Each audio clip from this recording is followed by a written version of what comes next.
How awesome are my new friends? Thanks for showing me around Thuvu. Then off to Natandola Bay. Grey skies but still beautifully warm. This is the Intercontinental. You go for horse rides, go for massages or buy some fresh fruit. I couldn't eat 5 mangoes, so I opted just to get 1 as long as she cut it for me. It was so good just to chill and eat my mango on the beach and just relax.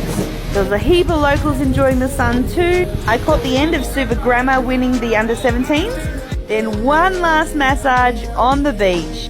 You gotta ask for Saini. She was great. Here was my view. It was so peaceful. Then once we were organised, got our stuff, drove to Nandi, had some dinner.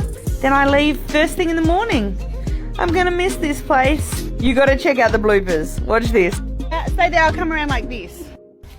Hang on. Bula! Bula! Bula Vanaka! I have just met some new friends! Bula!